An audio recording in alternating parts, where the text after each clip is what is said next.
ஓம் ஸ்ரீ குருப்யோ நமக. நன்றாக குருவாழ்க, குருவே துணை. பரபிரம்ம ருத்ரகாயத்ரி ஞானஸ்தலத்து நண்பர்களுக்கு வணக்கங்களும் வாழ்த்துக்களும். இந்த பதிவில் சூரியன், புதன், கேதுவின் பிடியில் கன்னி ராசியில் சந்திரனுடைய நட்சத்திரத்தில் இந்த 3 கிரக சேர்க்கை, இந்த 3 கிரகமும் சேர்க்கை பெற்று பலன் தரக்கூடிய நாட்கள் மொத்தம் ஒரு வாரம்தான், 7 நாட்கள். 28 செப்டம்பர்லேருந்து 5ஆம் தேதி அக்டோபர் வரைக்கும் தான். ஆனாலும் அந்த 7 நாட்களில் கேதுவின் பிடியில் இருக்கக்கூடிய சூரியன், புதன் நம்ம என்னென்ன விஷயத்தில் எச்சரிக்கிறாருங்கிறதையும் பார்ப்போம். அதில் சில நல்ல பலன்கள் என்ன நடக்குதுங்கிறதையும் பார்ப்போம். ஆனால் இது 3 லக்னங்களுக்கு நம்ம ஒரே அணியாக பிரித்து போடுறோம். காற்று ராசிகளான மிதுனம், துலாம், கும்பம், இந்த 3 ராசிக்கு எப்படி இருக்குன்ட்டு பார்ப்போம். அதாவது லக்னங்களுக்கு, மிதுன லக்னத்தில் பிறந்தவங்களுக்கு இந்த சூரியன் புதன் சேர்க்கை என்பது 3ஆம் அதிபதியான சூரியனும் லக்னாதிபதியான புதனும் சேர்ந்து கேதுவனுடைய பிடியில் இருக்காங்க. அப்போ சேர்க்கை பெறுகிறாங்க. சூரியனுடைய பலம் என்ன அப்படின்னா கம்யூனிகேஷன், ஆற்றல், எழுத்து திறமை, ப்ரெசன்டேஷன் பவர், மனசு, இது எல்லாமே, அதாவது இடம் விட்டு இடம் போகுதல், மாற்றங்கள், இதெல்லாமே சூரியனுடைய பாவ பலன். அதாவது 3ஆம் பாவத்திற்கு அதிபதி. அதே மாதிரி புதனுடைய நட்சத்திரம் எங்கே இருக்குன்னு பார்த்தோம்னா நமக்கு மிதுனத்துக்கு 2ஆம் இடம், 6ஆம் இடம், 2ஆம் இடம், 6ஆம் இடம், 10ஆம் இடம். இந்த மாதிரி பணம் சம்பாதிக்கக்கூடிய, உத்தியோகம் பார்க்கக்கூடிய, பதவி வகிக்கக்கூடிய, சொந்த தொழில் செய்யக்கூடிய ஆற்றல் கொண்டதாக இருக்கிறது. அப்படிப்பட்ட புதனும் இந்த சூரியனும் சேர்ந்தால் நமக்கு நல்லது பண்ணணும். ஆனால் அதே நேரத்தில் இந்த 7 நாட்களில் கேது கூட சேர்ந்ததுனால அந்த கேது இவங்களுடைய பலத்தை கவர்ந்து விட்டு கேது ஸ்தம்பிக்க வைக்கிறார். நம்மளுடைய செயல்பாடுகளை கட் பண்ணி விடுறார். அதனால் கேது கெடுக்கக்கூடிய அமைப்பைத்தான் நம்ம பார்க்க போகிறோம். இப்போ நம்ம ஜனன ஜாதகத்தில் கேது நல்லவராக இருந்தால் நுணுக்கமான வேலைகள் செய்கிறதுல, டெக்னிக்கல் மைண்டில், அதே போல் ஆன்மீகம் சார்ந்த ஞானம் சம்மந்தப்பட்ட விஷயங்களுக்கு ஒரு சொல்லி கொடுக்குறோன்னு வைங்க. இப்போ ஒரு யோகா டீச்சர் இருக்கார், ஒரு ரெய்கி மாஸ்டர் இருக்கார், ஒரு வேத பாராயணம் பண்ணிகிட்ருக்காரு. இவங்கெல்லாம் கிளாஸ் எடுக்கிறாங்கன்னா அதுக்கெல்லாம் கேது நல்லது பண்ணுவார்.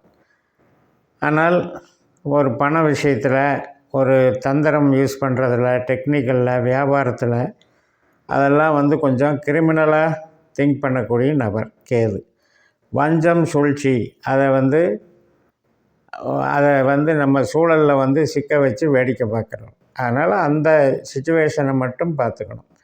நம்ம என்ன பாயிண்ட் ஆஃப் வியூவில் நம்ம ஈடுபாடு இருக்கோ அதுக்கு தகுந்த மாதிரி தான் கிரகங்கள் வேலை பண்ணும்.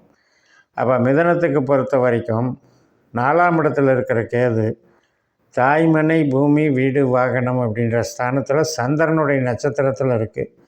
சந்திரன் நமக்கு தனாதிபதி, அதே மாதிரி மனோகாரகன். அந்த நட்சத்திரத்தில் கேது இருக்கிறதுனால தான் மனசஞ்சலங்கள் ஏற்பட்டுக்கிட்டு இருக்கு. ரொம்ப வேவரிங் மைண்டு, முடிவெடுக்க முடியாத தன்மை அப்படின்லாம் ஏற்பட்டிருக்கு. இதே கலை சார்ந்த விஷயத்தில் நான் சொன்ன மாதிரி கிளாஸ் எடுக்கிறதுக்கெல்லாம் சப்போர்ட் பண்ணும். அப்போ இந்த வகையில் நம்ம இந்த நாட்களில், இந்த 7 நாட்களில் நம்ம பிறரை நம்பி செய்யக்கூடிய ஒரு முடிவுகளாகட்டும், ஒரு ப்ராஜெக்ட் ஆகட்டும், அதில் எல்லாம் நாம் கவனம் செலுத்தாமல் கொஞ்சம் காலத்தை தள்ளி போடணும். அதனால் ஒரு இடமாற்றம் பண்ணலாம், நல்லா இருக்கும்னு நினச்சிட்ருப்போம். ஆனால் அதுக்கு ஒரு தடை பண்ணுவார் கேது.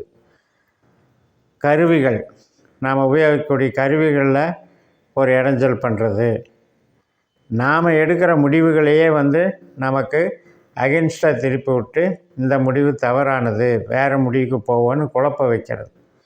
ஸோ இந்த காலகட்டத்தை நாம் பக்குவமாக கடந்து போயிட்டோம்னா பிரச்சனை இல்லை. சூரியன், புதனுடைய வீட்டிலேயே சேர்க்கை பெறுகிறது அப்படின்னா அந்த 4ஆம் இடம் என்பதில் சந்திரனுடைய நட்சத்திரம் என்பது ஆதாயம் என்றாலும் இந்த கேதுவும் கேதுவுடன் கூடிய இந்த 7 நாட்களில் நம்ம வந்து கவனமாக இருக்கணுங்கிறத சொல்லிக்கிறேன். அடுத்த லக்னம் நமக்கு வந்து துலா லக்னம். 12ஆம் இடத்துல இந்த சேர்க்கை நடைபெறுகிறது. அப்போ என்னென்னா, ஆராய்ச்சி பண்ணிகிட்ருப்போம், அல்லது ஒரு வேலைக்கு வெளிநாடு வேலைக்காக ட்ரை பண்ணிகிட்ருப்போம், அல்லது ஒரு முதலீடு பண்ணலாம்னு நினச்சிட்ருப்போம். ரகசிய செயல்பாடுகளை ஏதோ ஒரு விதத்தில் செய்யணுன்ற ஒரு சூழல் உருவாகிறது. இதெல்லாம் 12ஆம் இடம். அப்போ இதில் வந்து அந்த விரயம்ங்கிறது என்ன ஆகும்னா, நம்ம முதல் நம்மளுக்கு இல்லைங்கிற விஷயத்தை கேது வச்சுருக்கார். அப்போ அந்த 12ஆம் இடத்தின் மூலம் கெடுபலனை தரத்துக்கு ரெடியாக இருக்கார். அதனால் நமக்கு அது சார்ந்த விஷயங்களில் கவனமாக இருக்கணும். ஒரு ரிசர்ச்சில் வேலை செய்கிறவங்க, கண்டுபிடிப்பில் வேலை செய்கிறவங்களுக்கு அதில் வந்து ஒரு சரியான ரிசல்ட் அமையாமல் ஃபெயிலியர் ஆகிறது. நம்ம ஹெல்த் இஷ்யூவில், உடல் பாகங்களில், உறுப்புகளில் சக்தி இழக்கிறது. நமக்கு ஒரு நல்ல பலமாக இயங்கிட்டு இருந்த நாம் இந்த 7 நாட்களில் ஏன் இவ்வளவு சோர்வாக இருக்குது, இவ்வளவு டயர்டாக இருக்குது, இவ்வளவு நமக்கு பலவீனமாக இருக்குது, மனசும் பலவீனமாக இருக்குது, தொழில் சூழலும் நம்மளை வந்து யாரும் கண்டுக்க மாட்டேங்கிறாங்க. இந்த மாதிரியான எண்ண அலைகளை தோற்றுவிக்கிறது தான் இந்த கிரக சேர்க்கை. ஸோ அந்த நாட்களை நம்ம அவாய்ட் பண்ணிக்கணும்.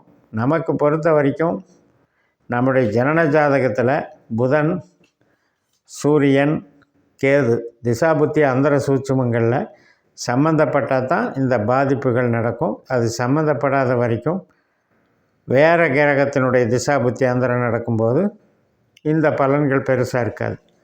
சில பேருக்கு தூக்கம் கெடுறது ஒரு ப்ராப்ளமாக இருக்கும். ட்ராவல் பண்ணுறதுல சில தடைகள், பிரச்சனைகள் இருக்கும். நல்லபடியாக சரியான படியில் சௌகரியமாக ட்ராவல் பண்ண முடியாமல் போகிறது, ஒரு பிரயாணத்தை வந்து உத்தேசித்து நாம் புக் பண்ணது கேன்சல் பண்ணுறது, இந்த மாதிரி விஷயங்கள்லாம் இருக்கும். வெளிநாடு போகிறதுக்கும் சில தடைகள் ஏற்படும். வெளிநாட்டில் வேலை பார்க்குறவங்களுக்கும் சில குழப்பங்கள் ஏற்படும். அடுத்தபடியாக நம்ம மகர லக்னத்துக்கு வருவோம். மகர லக்னத்திற்கு வந்து இந்த கும்பலக்னம் தான் காற்று ராசி. அப்போ இந்த 3 தான் ஒரு அணி: மிதுனம், துலாம், கும்பம். அப்போ கும்பத்துக்கு ஆல்ரெடி 8ல் இருக்கார் கேது.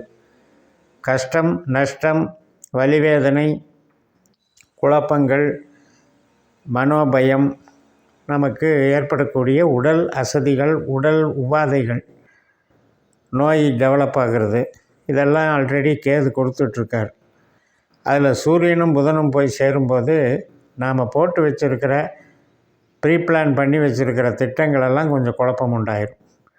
அதனால் என்ன ஆகும்னா, அதில் காரிய தடை ஆயிரும். அந்த மாதிரி காரிய தடைகளை உண்டு பண்ணுறது ஒரு அமைப்பு. இப்போ வந்து 4ஆம் இடம், 8ஆம் இடம், 12ஆம் இடம் அப்படிங்கிறது நமக்கு நெகட்டிவ். இப்போ 4ல் குரு இருக்கார், 8ல் கேது இருக்காங்க. அப்போ இந்த ஏற்கனவே ஒரு பதிவுதில் நம்ம வந்து சுக்கிரன் கேதுவை பற்றி போட்டிருந்தோம். இப்போ அந்த சுக்கிரன் கடந்து வந்த பிறகு இப்போ சூரியன் புதன் வந்து கேதுகிட்ட லிங்க் ஆகிறார். அதனால் இந்த குழப்பங்களை தவிர்க்கிறதுக்கு நாம் வந்து கற்றுக்கணும். திடீர்னு புதுசான காரியங்களை எடுத்து செய்கிறதையும் தவிர்க்கணும். புது நபர்களை நம்புறதையும் தவிர்க்கணும்.